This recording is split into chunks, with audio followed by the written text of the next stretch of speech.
皆さん、こんにちは、こんばんは、ホビービルドプラスの HBR9 です。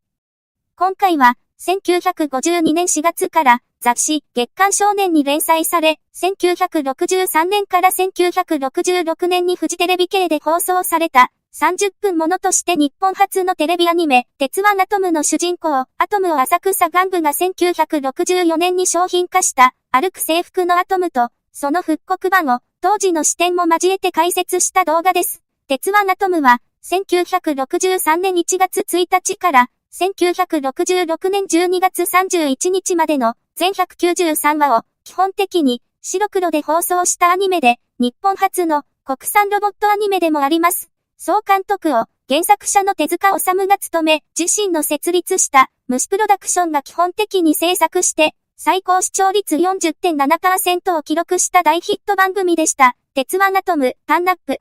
鉄腕アトム、10万馬力の開拓伝説、歩く、鉄腕アトムの歩行再現、漫画の鉄腕アトムも、月刊少年で、鉄人28号と共に人気を二分する人気漫画で、手塚治虫の代表作として知られ、1959年には、松崎プロダクションにより、実写化もされましたが、当時の技術では、内容やキャラ的にも難しく、原作者の満足は得られず、最終回から3年後に自身でアニメ化して、大ヒットした流れで、今回の、アトムの人形も販売されました。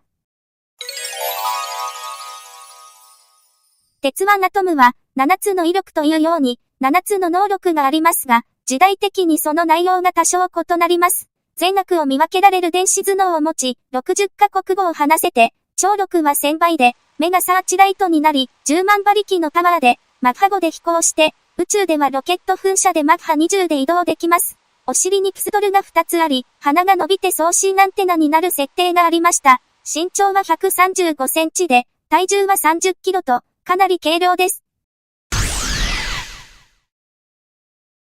1963年放送の鉄腕アトムは、日本初の30分もののアニメで、フジテレビ系列で放送されたために、民放なので、スポンサーが当然つきます。実写版アトムでは、ロッテがスポンサーでしたが、アニメは明治製菓がスポンサーでした。この頃の子供番組にはお菓子のメーカーがつくことが多く子供が見るので新商品などを知ってもらうメリットがありました。今では驚くことでも何でもないのですが、テレビ漫画のキャラクターのシールをお菓子のおまけにしたことで爆発的に商品が売れることになります。特に上原ゆかりちゃんが演じたマーブルちゃんが宣伝するマーブルチョコレートには動物のアップリケかアトムのシールがつく方式で、アトムのシールが出ないとがっかりする子供が出るという、子供的には、当たりと外れがある状態でさらに加速して、パッケージもアトムが印刷されるという、当時としては、驚く現象が起きました。また、テレビ放送から1年後の1964年1月から、連載漫画の公文社から、買ったコミックスが B5 サイズで販売され、カラーのアトムを印刷して、本の帯にシールのおまけをつけることで、全34巻が売れました。これも、今では、それほど驚くことでもないかもしれませんが、当時は34巻も続く漫画というのは、ほぼない時代なので、本の裏表紙にも、明治の広告が必ず印刷され、アニメとシールの羽化で、アトムは、さらに躍進しています。日本のテレビ放送開始が、1953年2月1日で、生放送がメインでしたが、1958年4月にドラマが放送されますけども、その1年前に、鉄腕アトムの漫画の人気から、テレビ化されています。ですが、最初のアトムは、冒険漫画人形劇、鉄腕アトムという紙人形劇の放送で、ラジオ東京テレビ、現在の TBS 系で、1957年4月13日から同年9月28日の夕方6時から15分枠で放送され、25回の放送がありました。この時のスポンサーも、お菓子のメーカーで当時有名だった、キングトリスのガムでした。その2年後の1959年には、白黒テレビの普及が200万台を超えますが、まだまだ各家庭にあるという数字ではないのですが、鉄腕アトムが実写版で登場します。曲は、毎日放送制作のフジテレビ系で、土曜日の18時15分から18時45分の30分枠で、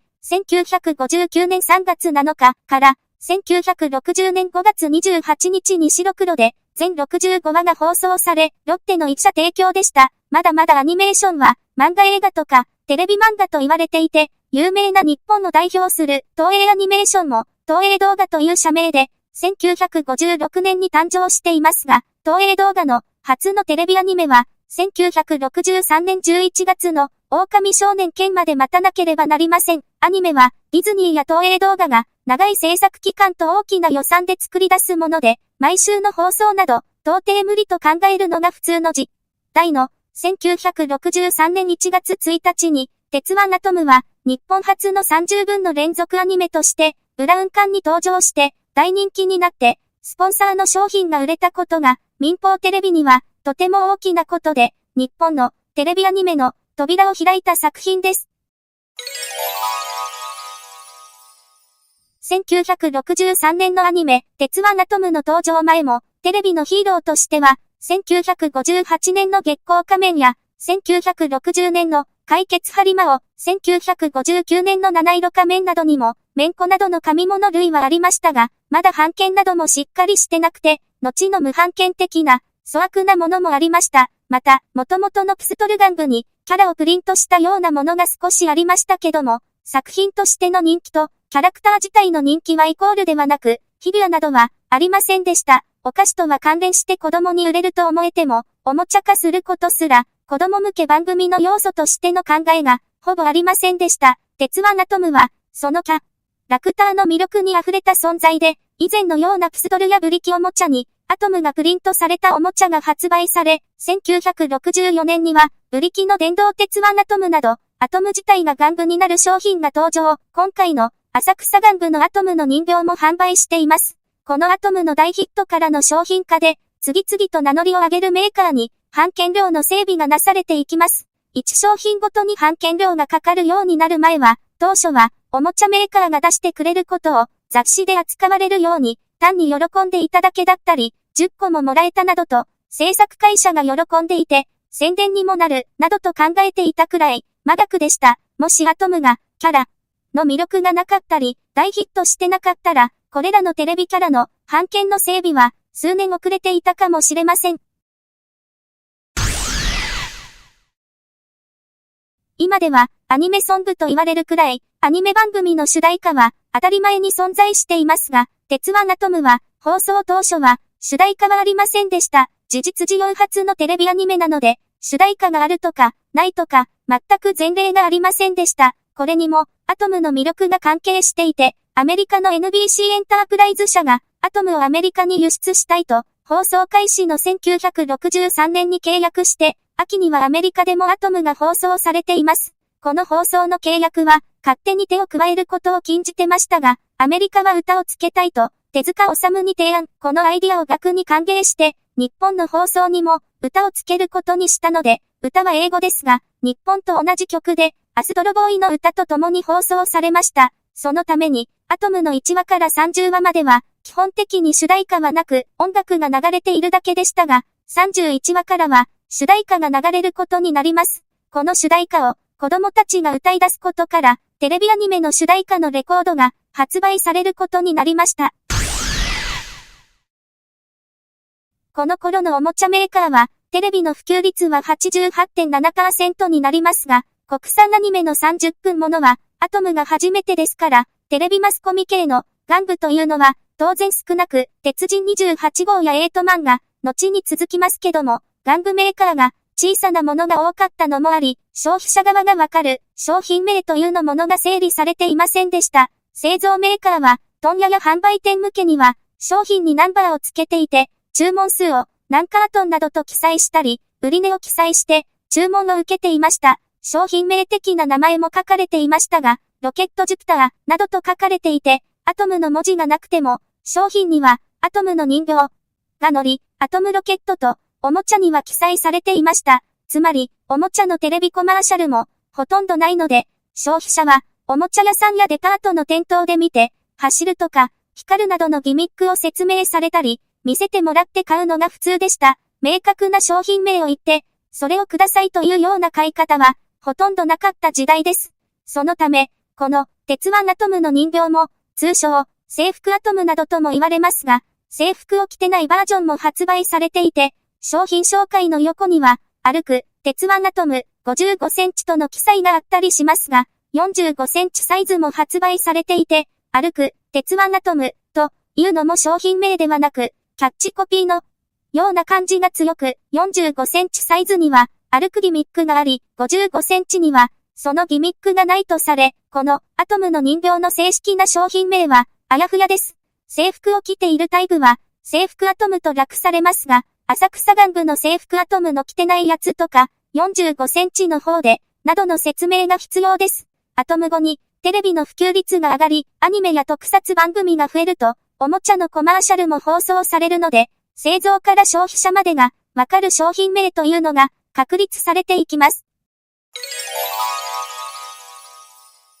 鉄腕アトムが歩くというギミック付きのものでも、片足を前後させると、もう片足が動いて歩く感じで、勝手に電池式のように単体で歩くわけではないので、動画で歩くアトムを復刻のビリケン製のアトムで再現してみましたので、ご覧ください。